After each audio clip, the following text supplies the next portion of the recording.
Welcome to Morning Laziness. This is Nilima Kiyas, and today we are bringing to you an interview session with Dr. Jacquie Del Rosario. Morning Laziness is an online media magazine dedicated to women. It showcases various articles, personal life stories, and interview sessions on different matters concerning women. And today, our interviewee, Dr. Jacquie, happens to be a marriage coach, a renowned public speaker, an educator, author, and advocate. For the past 20 years, Doctor has evangelized couples everywhere with a philosophy of the 7 pillars of compatibility. She has engineered a host of tools to cultivate the skills of healthy relationships and marriage, like curricula, the Marriage University, and Compatibility Quizzes. So let us welcome our interviewee. Hello, Dr. Jacquie. Hello, how are you? I'm doing great. How are you doing today? I'm on top of the world and rising. That's great. So, since you're on board with morning listeners, how do you normally start your morning?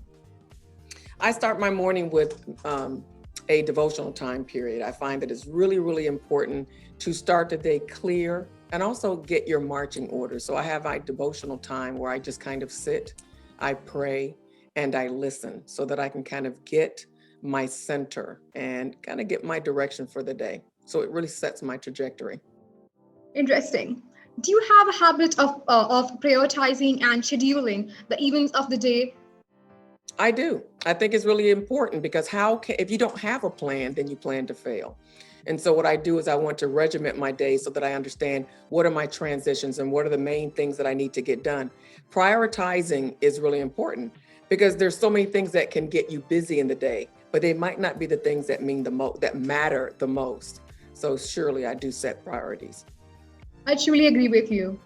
How do you stay fit and healthy all day? Do you work out on a regular basis? I do. I work out 2 times a week, usually on Tuesdays and Thursdays, and it's not always my favorite time. But there's something about working out that's really interesting. Sometimes I don't want to do it, but I feel so good after doing it. And not because I get what some people get, that workout high. I just feel good after I do it because I know that it was the right thing for me to do and it's good for me. Right. Are you an early bird or a night owl? I used to be a night owl. So my creative time would be anywhere from like 11 to 2 or 3 o'clock in the morning. But I think going through the university, being in college, that kind of turned it around because you'd have 8 o'clock classes the next day. In the business world, I find that I'm an early bird. Waking up early, getting my center, and then hitting the ground running makes a great deal of difference. There are so many power-packed meetings. People make decisions before the meeting. And so I want to be in that category. So I've switched now to being a morning person. Interesting. Now, moving on to the questions. What do you think are the most common challenges faced by single mothers nowadays?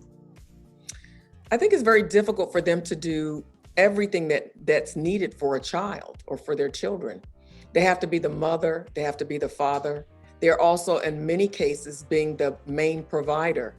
And that's very challenging in and of itself. So there's very little time for them to live their life and to enjoy it as well, apart from what they have to do for their children and for their families. So I think it's a very, very challenging perspective. Right. As an advocate, do you think alimony laws are biased? Share your perspective with us. Are laws biased? I think that we try in law enforcement and judicial systems and courtrooms and everywhere of the like to be unbiased. But I think that we as human beings are biased by nature. So I have to say that certainly there could be instances where laws could be biased. I'll give you an example. We care about children and we want to make sure that they are well cared for, right? So if a father fathers a child, he has to be legally, financially responsible for that child. And at this point, if he fathers a second child, the courts deem the first child as getting usually the larger sum of paternity costs or child support costs, is what I'm really saying.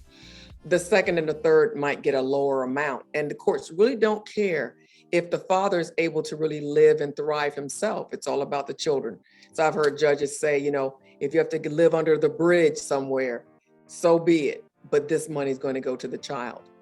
It sounds good in theory, but I think off paper, it doesn't make a lot of sense. And I think it kind of creates some cycles that are not very good for the child nor the father.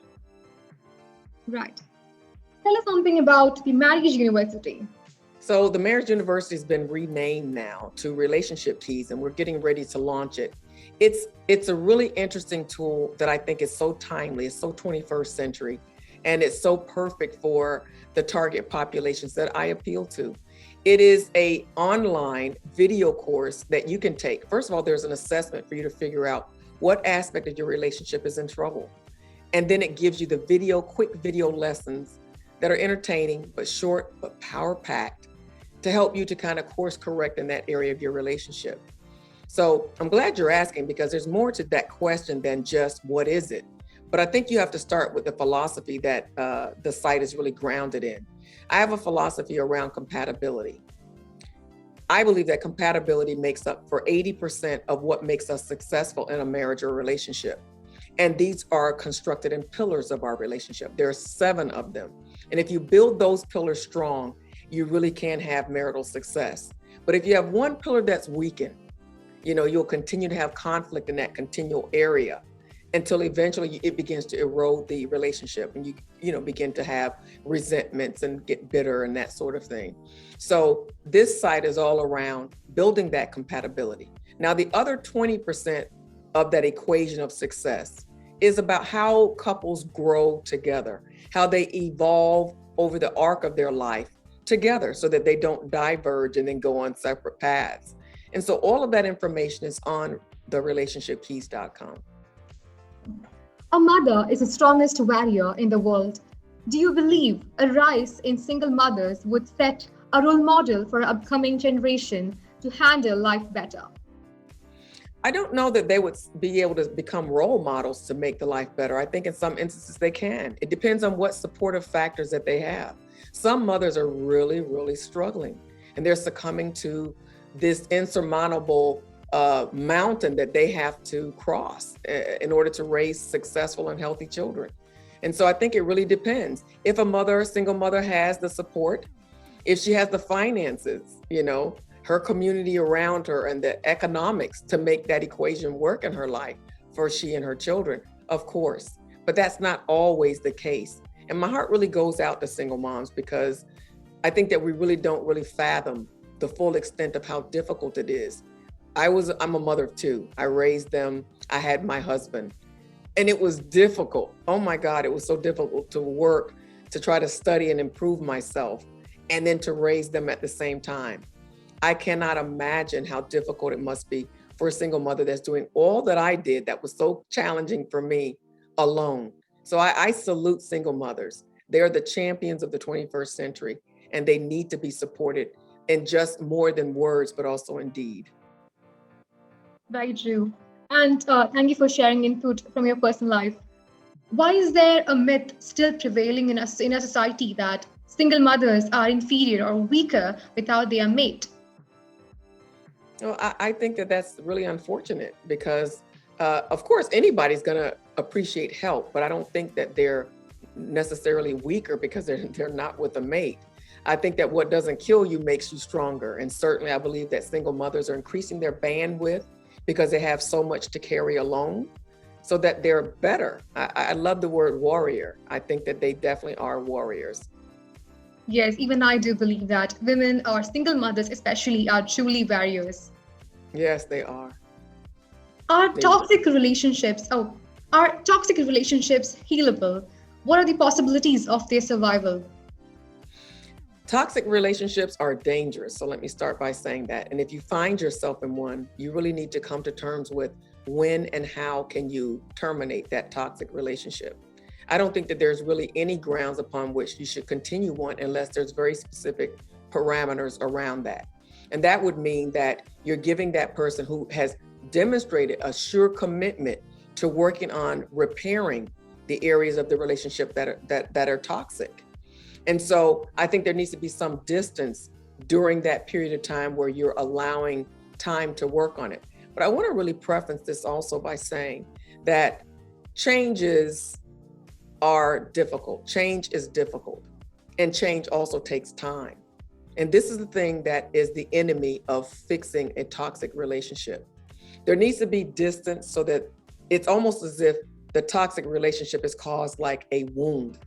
And it's before it can heal and get the scab to completely, heal that area.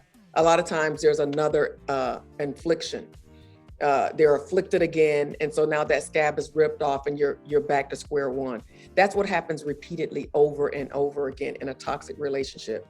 Before someone can heal and become strong and healthy again, boom, another incident. And so if you're going to work on it, that person needs to be very, very committed, needs to demonstrate commitment to do whatever it takes. But then there needs to be some ground rules on how to bring that distance so that there's the ability for you to continue to heal while they're going through their metamorphosis or their healing process to become better individuals and non-toxic in the relationship. So I hope that answers the questions and people get a really holistic idea around how to approach toxic relationships if they want to repair them. Right. Who do you think cheats more in a relationship, men or women? Achieve more? Cheats more. Cheat more. Well, the research is replete that men cheat more, but only half of men have been known to cheat. So we're really talking about 50-50. 50% of men cheat, and the other 50% are monogamous. They are committed, and they do not enter into relationships outside of their marriage. So definitely men cheat more than women by the data, according to the data. Right. Is infidelity on the rise? What are some of the reasons behind the same that you could apprehend? What is on the rise? Infidelity. Infidelity. Well, again, that kind of goes back to my last question, doesn't it? Showing that basically only half of men cheat. And so what I'm seeing in the data is that couples that are married, women are more infidelous now than men are in terms of the research that I've seen. In other words, women are stepping out on their relationships, but they might not be as suspected of stepping out, and they're not as vocal about it. But there's a lot of infidelity on both ends, but men commit more of it than women. And what we've also seen in the data is that while people are dating, they're now delaying sexual activity in terms of their dating practices since COVID. And a lot of that has to do with them being safer about their choices and not wanting to make mistakes. And so 40% of the people polled are saying that they have added a new layer of vetting of any potential partners before they date. And so I believe that this will be something that will become more prevalent because people are going to get better outcomes. Think about it. The more you prepare, you learn more about the person before you connect with them. How could that not result in you having a better relational experience? Right. Are compatibility quizzes worth a try for young couples? Compatibility quizzes, I think, are outstanding because they give you that information that you need to gauge compatibility and to know where there might be some issues that you might need to get better on the same page over.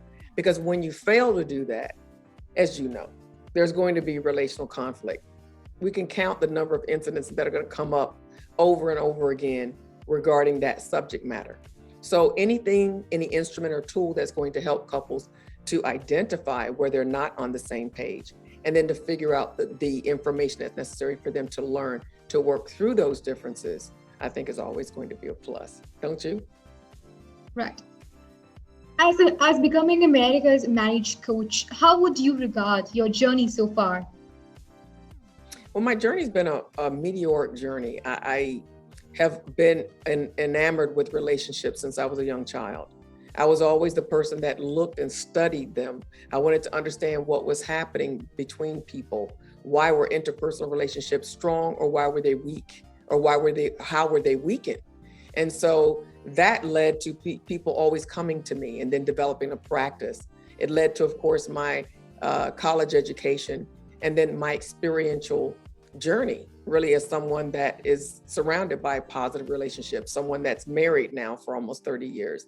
And so I love the journey that I've been on, but it's a journey that's incomplete. I'm still learning, still growing, every day, and still loving being able to talk to people and being known as that how-to person to tell you how to make relationships easy, how to make relationships simple, and how to be the best person that you can be in those relationships. Love without fear. Interesting. Who has been the greatest influential figure in your life? The greatest influential figure to me is, there's so many that I think that I really would be remiss if I tried to name them all. There's so many, from religious leaders to professional leaders to parental leaders. I really wouldn't say that I could narrow it down to one, because they've all impacted my life in different realms and spheres. And they've all given something to me that I did not have before and made me better. So I can't just narrow it down to just one, and I hope you forgive me for that. It's okay. All right. So lastly, what do you think this world needs the most?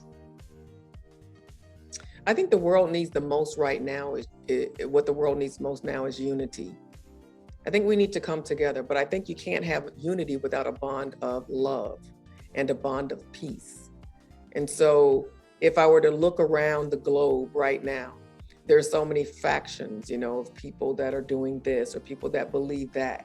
And I just believe that it's a time to draw into commonality versus our irregularities, the things that make us different. I think that that's where it begins, and we need to unify. That was a beautiful message. So on that note, we are coming to the end of this session.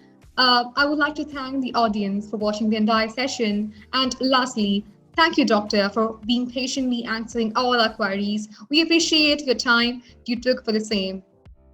Thank you so much for having me. I'm really grateful to be here.